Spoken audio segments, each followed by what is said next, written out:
Hello, everyone. This is Mr. Shuttleworth coming to you. So I hope you are having a wonderful day. As I had mentioned before, I am out for PSSAs this entire week, from the 3rd through the 7th. So unfortunately, I will not be able to actually, walk you through this live. However, this is a recording, so I'm going to kind of go through the review so that way you guys are prepared and ready to go. So you guys can, save this, come back to it, revisit it as you need to. I will have the test open the next day for Tuesday, so you guys should be listening to this on Monday. And then again, the test will be open on Tuesday, and I'll have it ready for you then. So again, we're taking a look at the Great Depression, the Great War, and the causes of World War I. So this is all through Unit 4 that we had covered. So we have a lot of information to kind of review. So we're going to talk about the different causes behind World War I, why it began. We'll talk about the different horrors that happened during World War I, how the United States had joined, the failures of ending the World War I with the Treaty of Versailles, and how this will kind of lay the groundwork for World War II. We're also going to see the revolutions that take place following World War I, like the revolutions in Russia, seeing a lead to the communist power. The revolutions in India, led by Mahatma Gandhi with his nonviolent resistance. We're also going to see the rise of the Muslim Brotherhood and the Zionist movement to create a Jewish state in Israel, in the Middle East. We're also going to see the Great Depression. Actually, we're going to see the boom of the United States economy, and then again the eventual drop in the economy after basically the trade that happened between Germany, France, and England and the United States ceased, thus starting the Great Depression. And finally, we're going to match the rise of some dictators like Benito Mussolini, Joseph Stalin, and Adolf Hitler. So if you guys are ready, let us begin. Now, this is going to be again on the fourth quarter. This is the final quarter of the entire year. So you guys have made it through 75% of the year so far. So really, we have one more quarter to go. So again, you want to do the best that you can. Keep turning in those assignments. Ask for help when you need it. And again, do the best that you can for this final quarter. So keep on pushing. Now, today's essential question, I want to see, how do you guys feel?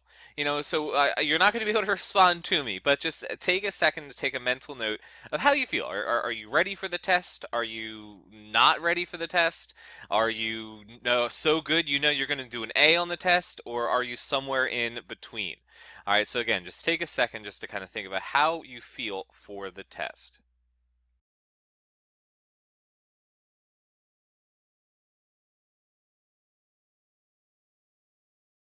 Now, guys and gals, I expect most of you to probably fall in this region in here, in the I'm not completely ready yet, or in the I'm feeling pretty good.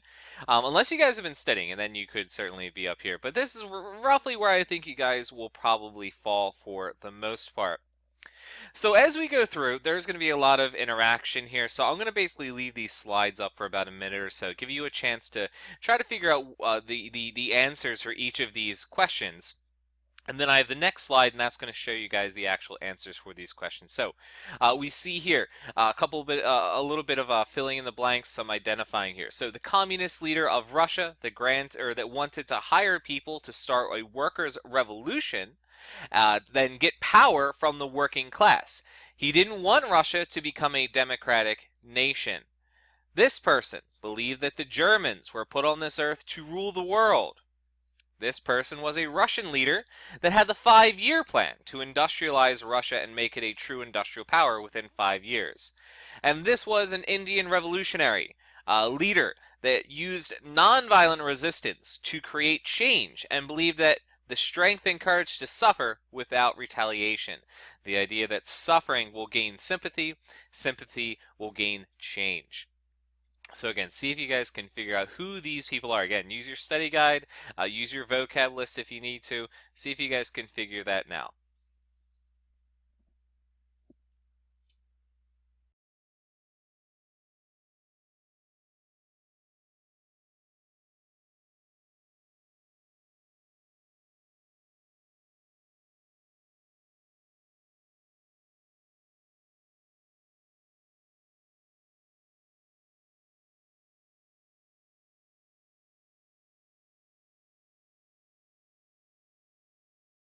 All right, so let's take a look at some of these correct answers. So we have Lenin. He is the communist leader who wants to start the revolutionary movement in Russia. Many of you guys probably thought that this was Stalin. Stalin is not one of the earliest leaders. It is Lenin and Trotsky. They are the first communist leaders in Russia. After Lenin dies, Stalin then comes to arise, and again, he rises, beginning Russia's 5-year plan to industrialize Russia, and basically modernize it to the point that it can compete with the rest of the world, at least in industry. Again, we saw that this led to a lot of famine because he's forcing workers off of their farms into factories. And when there's nobody working on the farms, there's no food that is being produced. So it led to massive widespread famine. Millions of Russians died because of this. We also have Adolf Hitler. He believes that Germans were put on this earth to rule the world. Again, this idea that in his mind, the Germans are the superior race, is what he referred to as the Aryan people, that they are a superior race and they are to take over all these quote-unquote inferior races.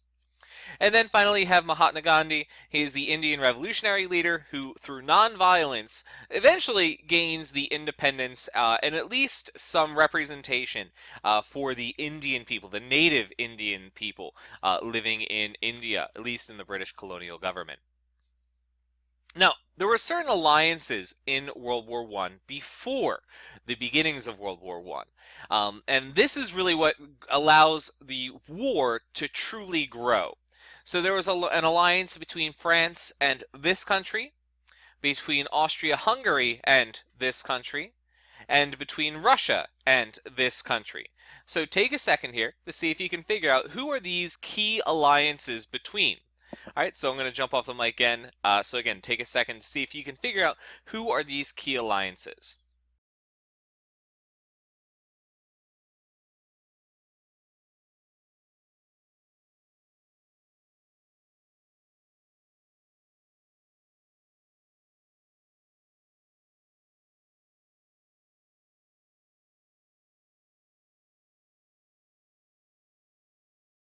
Okay, let's take a look. So the key alliance with France and Russia, that is what is going to basically bring France into the war. Now, France also had a key alliance with the United Kingdom. So when France is pulled into the war, so is the United Kingdom as well. Now, Austria-Hungary and Germany have a key alliance representing most of the Central Powers. We will add the Ottoman Empire as well. There's also an alliance between them, Germany and Austria-Hungary, and Russia and Serbia. Now remember, Serbia is declared war by Austria-Hungary because a Serbian nationalist who is Bosnian assassinated the leader of Austria-Hungary, Archduke Franz Ferdinand. So Austria-Hungary then declares war on Serbia, which then forces Russia to declare war on Austria-Hungary, which then gets Germany to declare war on Russia.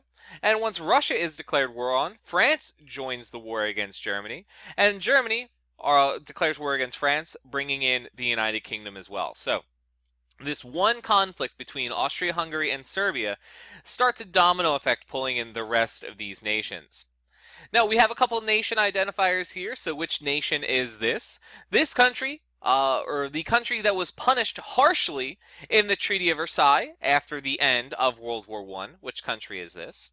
The country that suffered an embarrassing loss to Germany in World War I, partially because of the revolution that happened in their country, thus weakening the nation. And Germany began losing World War I after this country became involved. So again, see if you can identify who those countries are.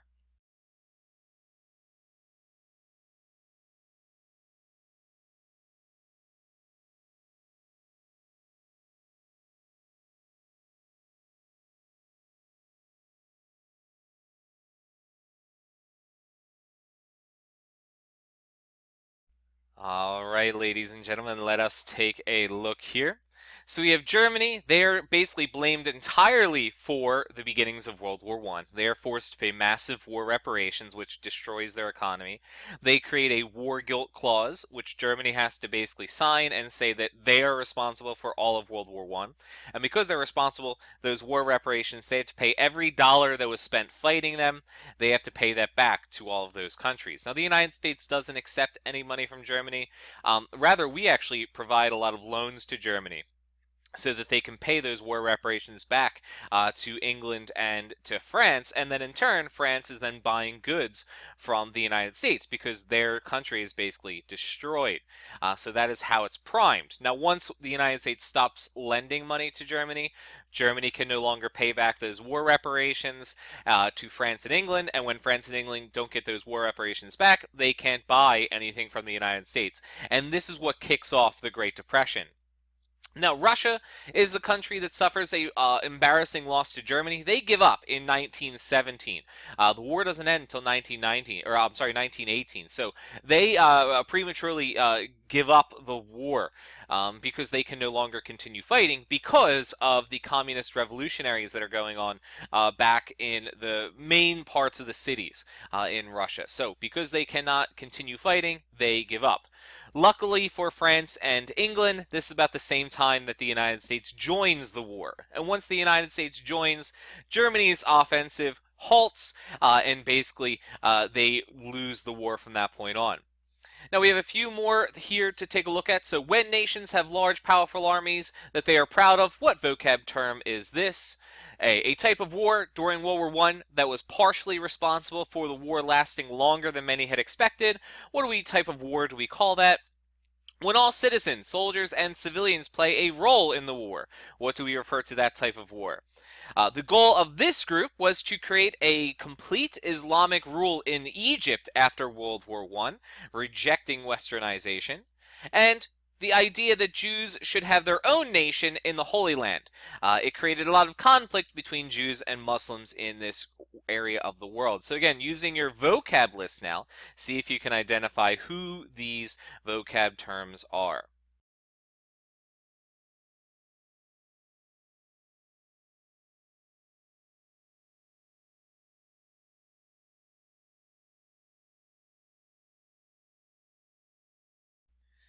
All right, let us take a look. So we have militarism. This is where the nations have a strong sense of pride in their military power. Trench warfare is the type of war that starts in World War I that basically grinds the war to a halt and turns it into a war to try and outlast their opponents. Total war is when every single factory, every single citizen, every single person in a country is involved in the war effort.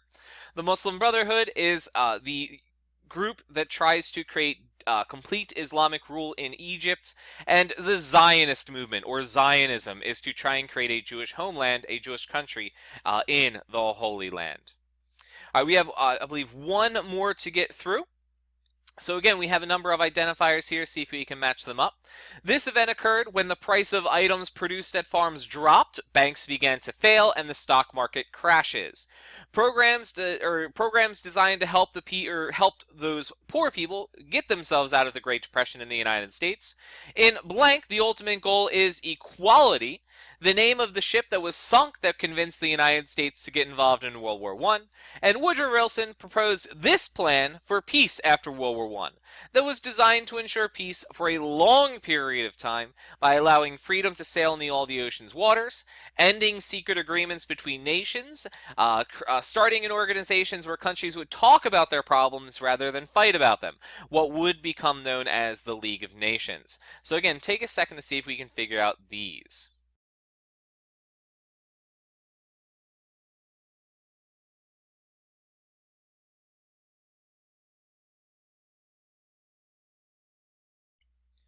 All right, so let us take a look. So we have the Great Depression. This is the event that causes a major economic depression across the entire world, not just the United States. The New Deal. This is where a program designed by President FDR to try and allow more Americans to get back to work. Communism, the ultimate goal is equality for all peoples. The Lusitania is the ship that is sunk, and it basically pulls the United States into war, with about 138 U.S. citizens being killed in the attack on the Lusitania. And finally, Woodrow Wilson's 14 points are his goals for creating long-lasting peace in Europe.